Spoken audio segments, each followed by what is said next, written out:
Viewers break तो बाद ਤੁਹਾਡਾ ਸਵਾਗਤ ਹੈ। ਡਾਕਟਰ ਸਾਹਿਬ ਹੁਣ ਅਸੀਂ ਈਮੇਲਸ ਤੇ ਮੈਸੇजेस ਪੜਨ ਦਾ ਸਿਲਸਿਲਾ ਸ਼ੁਰੂ ਕਰਦੇ ਹਾਂ ਜੀ। ਇਹ ਈਮੇਲ ਵੀ ਰਿਜੀ ਜੀ ਦੀ ਹੈ ਜਿਨ੍ਹਾਂ ਨੇ ਆਈਡੀ ਲਵੀ ਆਈਕਨ ਹੈ। ਇਹ ਲਿਖਦੇ ਹਨ ਲਵ ਆਈਕਨ, ਹਾਂਜੀ ਲਵ ਆਈਕਨ ਹੈ। ਇਹ ਲਿਖਦੇ ਹਨ ਡਾਕਟਰ ਅਮਰਜੀਤ ਸਿੰਘ ਜੀ ਤੇ ਨੀਲਮ ਕੌਰ ਜੀ ਸਲਾਮ।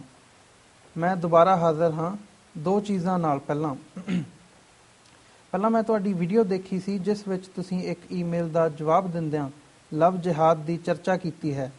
ਇਹ ਮੁੱਦਾ ਮੀਡੀਆ ਵੱਲੋਂ ਵੀ ਬਾਰ-ਬਾਰ ਪ੍ਰਚਾਰਿਆ ਜਾਂਦਾ ਹੈ ਅਤੇ ਸਿੱਖਾਂ ਮੁਸਲਮਾਨਾਂ ਵਿਚਕਾਰ ਦੁਸ਼ਮਣੀ ਜਾਰੀ ਰੱਖਣ ਲਈ ਵੀ ਵਰਤਿਆ ਜਾਂਦਾ ਹੈ। ਤੁਸੀਂ ਇਸ ਦਾ ਜਵਾਬ ਬਹੁਤ ਚੰਗੇ ਢੰਗ ਨਾਲ ਦਿੱਤਾ ਹੈ, ਪਰ ਮੈਂ ਇੱਕ ਪਾਕਿਸਤਾਨੀ ਹੋਣ ਦੇ ਨਾਤੇ ਇਸ ਬਾਰੇ ਕੁਝ ਕਹਿਣਾ ਚਾਹੁੰਦਾ ਹਾਂ। ਜਿਵੇਂ ਤੁਸੀਂ ਕਿਹਾ ਹੈ ਕਿ ਇਹੋ ਜਿਹੇ ਕੰਮ ਕਰਨ ਵਾਲੇ ਅਪਰਾਧੀ ਬਿਰਤੀ ਦੇ ਲੋਕ ਹਨ ਅਤੇ ਪਾਕਿਸਤਾਨੀ ਕੁੜੀਆਂ ਵੀ ਇਹਨਾਂ ਤੋਂ ਸੁਰੱਖਿਅਤ ਨਹੀਂ ਹਨ, ਉਹ ਭਾਵੇਂ ਯੂਕੇ ਵਿੱਚ ਹੋਣ ਜਾਂ ਪਾਕਿਸਤਾਨ ਵਿੱਚ। ਪਰ ਇਹ ਗੱਲ ਰਿਪੋਰਟ ਨਹੀਂ ਹੁੰਦੀ ਕਿਉਂਕਿ ਲੋਕ ਇਸ ਬਾਰੇ ਦੜਵਟ ਜਾਂਦੇ ਹਨ। ਇਸ ਦੇ ਨਾਲ ਪਾਕਿਸਤਾਨ ਵਿੱਚ 500 ਦੇ ਕਰੀਬ ਇਹੋ ਜਿਹੇ ਕੇਸ ਹਨ ਜਿਨ੍ਹਾਂ ਅਨੁਸਾਰ ਇਹ ਅਪਰਾਧੀ ਸੋਸ਼ਲ ਨੈਟਵਰਕ ਸਾਈਟਸ ਜਾਂ ਫਿਰ ਮੈਰਿਜ ਬਿਊਰੋਜ਼ ਰਾਹੀਂ ਕੁੜੀਆਂ ਨੂੰ ਫਸਾਉਂਦੇ ਹਨ ਅਤੇ ਪਾਕਿਸਤਾਨ ਆ ਕੇ ਵਿਆਹ ਕਰਾ ਕੇ ਮਹੀਨਾ ਜਾਂ 2 ਮਹੀਨੇ ਗੁਜ਼ਾਰ ਕੇ ਵਾਪਸ ਚਲੇ ਜਾਂਦੇ ਹਨ, ਇਹ ਕਹਿ ਕੇ ਕਿ ਉਹ ਵਾਪਸ ਜਾ ਕੇ ਪੇਪਰ ਵਰਕ ਮੁਕੰਮਲ ਕਰਕੇ ਇਹਨਾਂ ਨੂੰ ਸੱਦਣਗੇ, ਪਰ ਫਿਰ ਇਹਨਾਂ ਵੱਲੋਂ ਸੰਪਰਕ ਤੋੜ ਦਿੱਤਾ ਜਾਂਦਾ ਹੈ। ਮੈਂ ਆਪਣੇ ਸਿੱਖ ਭਰਾਵਾਂ ਨੂੰ ਬੇਨਤੀ ਕਰਾਂਗਾ ਕਿ ਉਹ ਕਿਸੇ ਜਾਲ ਵਿੱਚ ਨਾ ਫਸਣ ਅਤੇ ਅਪਰਾਧੀਆਂ ਨਾਲ ਅਪਰਾਧੀਆਂ ਵਰਗਾ ਹੀ ਵਰਤਾਰਾ ਕਰਨ। ਹਾਂਜੀ, ਸਭ ਤੋਂ ਪਹਿਲਾਂ ਵੀਰ ਲਵ ਆਈਕਨ ਜੀ ਦਾ ਬਹੁਤ-ਬਹੁਤ ਧੰਨਵਾਦ। ਉਹਨਾਂ ਨੇ ਸਾਨੂੰ ਦੁਬਾਰਾ ਲਿਖਿਆ।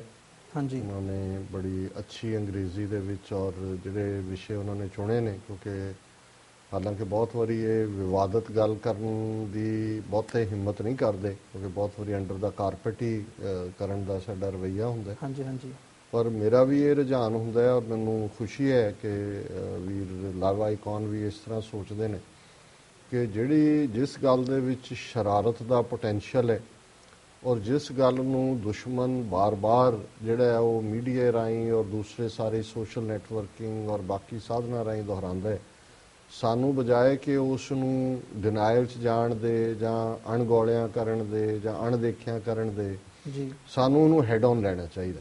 ਸੋ ਉਹਦੇ 'ਚ ਹੀ ਇਹ ਇਸ਼ੂ ਜਿਹੜਾ ਹੈ, ਕਿਉਂਕਿ ਸਾਨੂੰ ਇੱਕ ਈਮੇਲ ਇਸ ਸੰਬੰਧ ਦੇ ਵਿੱਚ ਆਏ ਸੀ ਕਿ ਕਿਵੇਂ, ਕਿਉਂਕਿ ਪਾਕਿਸਤਾਨ 'ਚ ਜਿਹੜਾ BBC ਨੇ ਇੱਕ ਫਿਲਮ ਬਣਾਈ ਇੰਗਲੈਂਡ ਦੇ ਵਿੱਚ ਸਿੱਖ ਬੱਚੀਆਂ ਦੀ ਐਕਸਪਲੋਇਟੇਸ਼ਨ ਦੀ, ਉਹਦੇ 'ਚ ਜ਼ਾਹਰ ਹੈ ਵੀ ਉਸ ਨੂੰ ਆਧਾਰ ਬਣਾ ਕੇ ਬਹੁਤ ਸਾਰਾ ਜਿਹੜਾ ਫਿਰ ਨੈਗੇਟਿਵ ਪ੍ਰਚਾਰ ਵੀ ਇਸ ਲਾਈਨ ਦੇ ਉੱਤੇ ਹੋਇਆ ਔਰ ਇਸ ਨੂੰ ਜਿਹੜਾ ਨਾਂ ਵੀ ਦਿੱਤਾ ਗਿਆ। ਔਰ ਮੈਂ ਕਈ ਵਾਰ ਈਵਨ ਪੰਜਾਬ ਤੋਂ ਆਏ ਵੀ 2-3 ਜਿਹੜੇ ਸਿੱਖ ਪ੍ਰਚਾਰਕ ਨੇ ਉਹਨਾਂ ਦੇ ਮੂੰਹੋਂ ਇਹ ਸੁਣਿਆ ਕਿ ਜੀ ਇਹ ਲਵ ਜਿਹਾਦ ਚੱਲ ਰਿਹਾ ਹੈ। ਤੁਹਾਨੂੰ ਇਹ ਪਤਾ ਹੈ ਕਸ਼ਮੀਰ ਦੇ ਹਵਾਲੇ ਨਾਲ ਵੀ ਇਹ ਗੱਲ ਹੁੰਦੀ ਹੈ। ਹਾਂਜੀ ਹਾਂਜੀ, ਦੇਖੋ ਕਈ ਵਾਰ ਕੁਝ ਚੀਜ਼ਾਂ ਕਿਉਂਕਿ ਕੁਝ ਚੀਜ਼ਾਂ ਇੱਕ ਹਿਸਟੋਰੀਕਲ ਸਾਈਕੋ ਹਿਸਟਰੀ ਦਾ ਤੁਹਾਡਾ ਹਿੱਸਾ ਨੇ, ਇਸ ਲਈ ਉਹੀ ਗੱਲ ਜੋ ਬਹੁ ਗਿਣਤੀ ਹਿੰਦੂ ਜਗਤ ਸਾਡੇ ਨਾਲ ਕਰ ਰਿਹਾ ਹੈ, ਕਿਵੇਂ ਪੰਜਾਬ ਦੇ ਵਿੱਚ ਸਾਰੀ ਕੌਮ ਨੂੰ ਡਰੱਗਸ ਦੇ ਹਵਾਲੇ ਕੀਤਾ ਹੈ ਜੀ, ਔਰ ਕਿਵੇਂ ਈਵਨ ਸਿਸਟੇਮੈਟਿਕਲੀ ਇਹ ਜਿੰਨਾ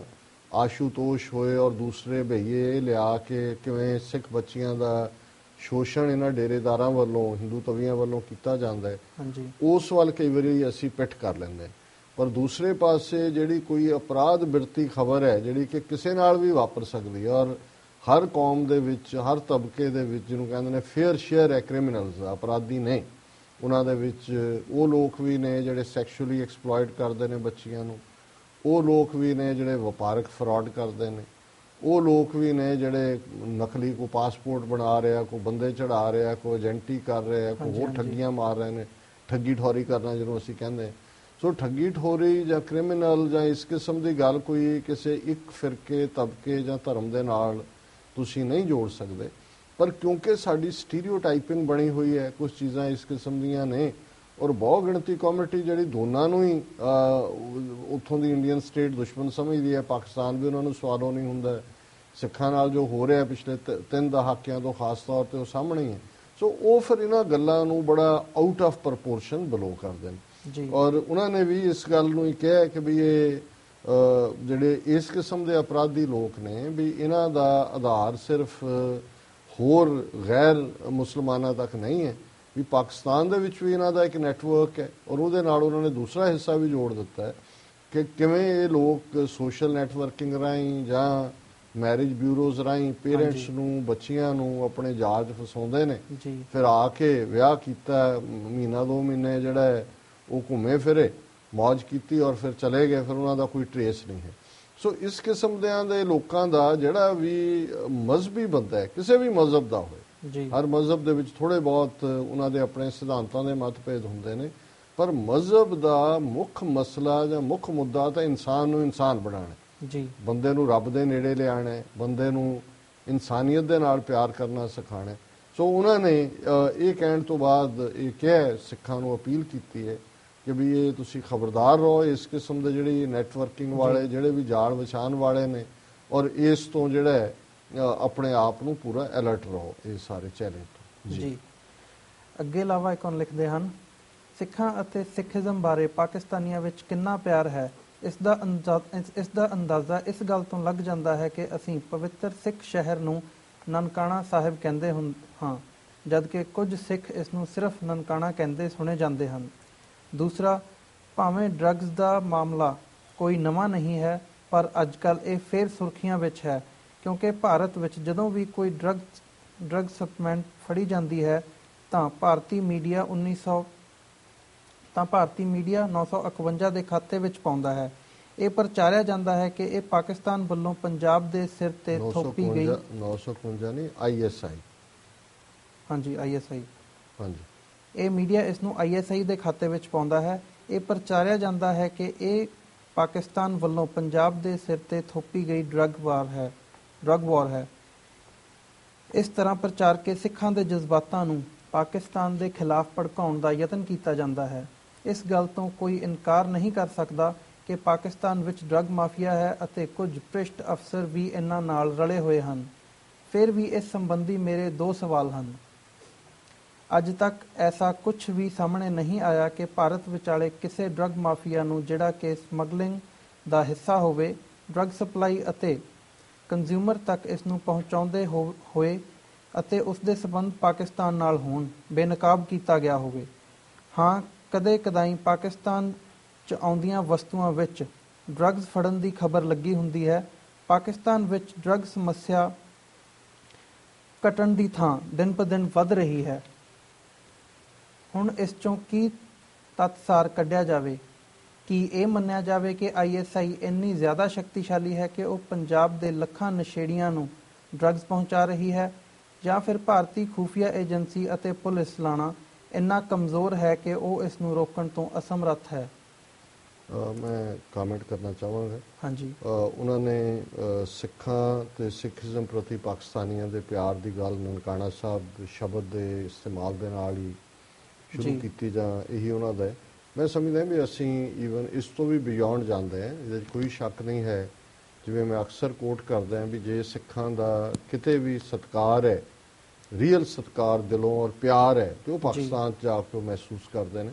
ਔਰ ਇਹਦੇ 'ਚ ਕੋਈ ਵੀ ਅਣਜਾਣ ਵੀ ਜਿਹੜਾ ਸਿੱਖ ਜਾਂਦਾ ਹੈ, ਭਾਵੇਂ ਜੱਥਿਆਂ ਦੇ ਨਾਲ ਜਾਂ ਅੱਗੇ ਪਿੱਛੇ, ਉਹ ਇਸ ਗੱਲ ਦੀ ਟੈਸਟੀਮਨੀ ਹੈ, ਇਸ ਗੱਲ ਦਾ ਸਬੂਤ ਹੈ ਕਿ ਕਿਵੇਂ ਉੱਥੇ ਉਹਨਾਂ ਨੂੰ ਬੜੇ ਖੁੱਲ੍ਹੇ ਦਿਲ ਦੇ ਨਾਲ ਜੀ ਆਇਆਂ ਕਿਹਾ ਜਾਂਦਾ ਔਰ ਉਹਨਾਂ ਨੂੰ ਪਿਆਰ ਕੀਤਾ ਜਾਂਦਾ ਹੈ। ਔਰ ਇਸ 'ਚ ਵੀ ਕੋਈ ਸ਼ੱਕ ਨਹੀਂ ਹੈ ਵੀ ਅੱਜ ਵੀ ਜਿਹੜੀ ਖਾਸ ਤੌਰ 'ਤੇ ਪੁਰਾਣੀ ਜਨਰੇਸ਼ਨ ਵੀ ਬੈਠੀ ਹੈ ਉੱਥੇ, ਬੇਸ਼ੱਕ ਉਹਨਾਂ ਦੀ ਗਿਣਤੀ ਹੁਣ ਘਟਦੀ ਜਾ ਰਹੀ ਹੈ, 66 ਸਾਲ ਪਾਰਟੀਸ਼ਨ ਨੂੰ ਵੀ ਹੋ ਗਏ, 67 ਸਾਲ, ਉਹ ਤਾਂ ਇਸ ਕਦਰ ਜਿਹੜਾ ਉਸ 47 ਤੋਂ ਪਹਿਲਾਂ ਦੇ ਮਾਹੌਲ ਨੂੰ ਯਾਦ ਕਰਦੇ ਨੇ, ਉਸ ਭਰਾਤਰੀ ਭਾਵ ਨੂੰ ਮਿਸ ਕਰਦੇ ਨੇ ਜਿਹਨੂੰ ਸ਼ਬਦਾਂ ਦੇ ਵਿੱਚ ਬਿਆਨਿਆ ਨਹੀਂ ਜਾ ਸਕਦਾ ਜੀ। ਦੂਸਰੀ ਗੱਲ ਉਹਨਾਂ ਨੇ ਜਿਹੜੀ ਅਸਲੀ ਉਹ ਆਪਣੇ ਟੌਪਿਕ ਤੇ ਆਏ ਨੇ ਕਿ ਡਰੱਗਸ ਦਾ ਮਾਮਲਾ, ਕਿ ਅਕਸਰ ਭਾਰਤੀ ਮੀਡੀਆ ਦੇ ਵਿੱਚ ਜਦੋਂ ਵੀ ਪੰਜਾਬ ਦੇ ਵਿੱਚ ਡਰੱਗਸ ਦੀ ਗੱਲ ਹੁੰਦੀ ਹੈ ਤੇ ISI ਦੇ ਸਿਰ ਤੇ ਦੋਸ਼ ਮੜਿਆ ਜਾਂਦਾ ਹੈ ਕਿ ਜੀ ਉਹ ਪੰਜਾਬ ਦੀ ਜਵਾਨੀ ਨੂੰ ਨਸ਼ਈ ਬਣਾ ਰਹੀ ਹੈ ਔਰ ਉਹ ਪੰਜਾਬ ਦੇ ਵਿੱਚ ਡਰੱਗਸ ਤੱਕ ਰਹੀ ਹੈ।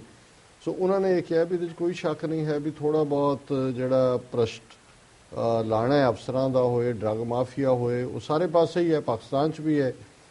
ਲੇਕਿਨ ਇਹ ਕਹਿਣਾ ਕਿ ਜੀ ਇਹ ਪਾਕਿਸਤਾਨ 'ਚੋਂ ਓਰੀਜੀਨੇਟ ਹੋ ਕੇ ਇਸ ਕੰਮ ਲਈ ਨੇ, ਪਹਿਲੀ ਗੱਲ ਤਾਂ ਉਹਨਾਂ ਦਾ ਇਹ ਕਹਿਣਾ ਬਿਲਕੁਲ ਠੀਕ ਹੈ ਕਿ ਵੀ ਕੀ ISI ਇੰਨੀ ਜ਼ਿਆਦਾ ਸ਼ਕਤੀਸ਼ਾਲੀ ਹੈ, ਪਾਵਰਫੁਲ ਹੈ ਕਿ ਭਾਰਤ ਦੀਆਂ ਇੰਟੈਲੀਜੈਂਸ ਏਜੰਸੀਆਂ ਤੇ ਉਹਨਾਂ ਦੀ ਕਾਨੂੰਨ ਵਿਵਸਥਾ ਲਾਗੂ ਕਰਨ ਵਾਲੀ ਮਸ਼ੀਨਰੀ, ਪੁਲਿਸ ਮਸ਼ੀਨਰੀ, ਉਹ ਉਹਨਾਂ ਨੂੰ ਡਿਟੈਕਟ ਨਹੀਂ ਕਰ ਸਕਦੀ, ਕਿਉਂਕਿ ਉਹਨਾਂ ਨੇ ਇਹ ਕਿਹਾ ਵੀ ਜਦੋਂ ਵੀ ਡਰੱਗ ਫੜੀ ਜਾਂਦੀ ਹੈ, ਇਹ ਤਾਂ ਹੁੰਦਾ ਵੀ ਕੋਈ ਜਿਹੜੀਆਂ ਗੂਡਸ ਗਈਆਂ ਜਾਂ ਵਸਤੂਆਂ ਗਈਆਂ ਉਹਨਾਂ 'ਚ ਹੋਇਆ, ਪਰ ਕਦੇ ਵੀ ਉਹਦਾ ਕਿੱਥੇ ਉਹਦਾ ਰਿਸੀਵਿੰਗ ਪਾਰਟਨਰ ਕੌਣ ਹੈ, ਉਹ ਲੋਕਾਂ ਤੱਕ ਪਹੁੰਚਾਉਣ ਵਾਲਾ ਨੈਟਵਰਕ ਕਿਹਦਾ ਜੀ। ਸੋ ਇਹ ਕਦੇ ਵੀ ਨਹੀਂ ਸਾਹਮਣੇ ਆਉਂਦਾ। ਸੋ ਜ਼ਾਹਰ ਹੈ ਕਿ ਵੀ ਇਹ ਪ੍ਰਚਾਰ ਜ਼ਿਆਦਾ ਹੈ। ਔਰ ਜਿਹੜਾ ਹੁਣ ਇਹਨੂੰ ਸੁਣਨ ਵਾਲਾ ਕੋਈ ਕਹੇਗਾ ਜੀ ਦੇਖੋ ਜਗਦੀਸ਼ ਭੋਲਾ ਸਾਹਮਣੇ ਆਇਆ ਕਿ ਸਾਬਕਾ ਪੁਲਿਸ ਦਾ DSP ਔਰ ਉਹਨੇ ਮਜੀਠੀਆ ਦਾ ਨਾਂ ਲਿਆ, ਔਰ ਦੂਜੇ ਉਹਦੇ 'ਚ ਦਿਲਚਸਪ ਗੱਲ ਇਹ ਹੈ ਵੀ ਜਗਦੀਸ਼ ਭੋਲੇ ਦਾ ਜਿਹੜਾ ਡਰੱਗ ਮਾਫੀਆ ਦੇ ਨਾਲ ਸੰਬੰਧ ਹੈ, ਉਹ ਸਿੰਥੈਟਿਕ ਡਰੱਗਸ ਜਿਹੜੀਆਂ ਪੰਜਾਬ ਦੇ ਵਿੱਚ ਮੈਨੂਫੈਕਚਰ ਹੁੰਦੀਆਂ ਨੇ ਜੀ, ਹਾਂਜੀ, ਲਗਭਗ 600 ਕਰੋੜ ਦਾ ਉਹ ਇਹ ਜਿਹੜਾ ਇਸ ਕਿਸਮ ਦਾ ਵਪਾਰ ਦੇ ਵਿੱਚ, ਹਾਂਜੀ 6000 ਕਰੋੜ ਨਹੀਂ, ਸ਼ਾਇਦ 600 ਕਰੋੜ ਹੈ। ਚਲੋ ਇਹ ਸਿੰਥੈਟਿਕ ਡਰੱਗਸ ਪੰਜਾਬ ਦੇ ਵਿੱਚ ਮੈਨੂਫੈਕਚਰ ਹੁੰਦੀਆਂ। ਸੋ ਦੂਸਰੇ ਪਾਸੇ ਇਹ ਵਾਕਈ ਕਦੇ ਸਾਹਮਣੇ ਨਹੀਂ ਆਇਆ। ਇਹ ਤਾਂ ਹੋਏਗਾ ਜੀ ਇੰਨੇ ਹੈਰੋਇਨ ਫੜੀ ਗਈ, ਇੰਨਾ ਫਲਾਣਾ ਹੋਇਆ, ਪਰ ਕੌਣ ਸੀ ਪੰਜਾਬ 'ਚ, ਕਿਹਨੇ ਰਿਸੀਵ ਕਰਨੀ ਸੀ, ਉਹਦਾ ਕੌਣ ਹੈ?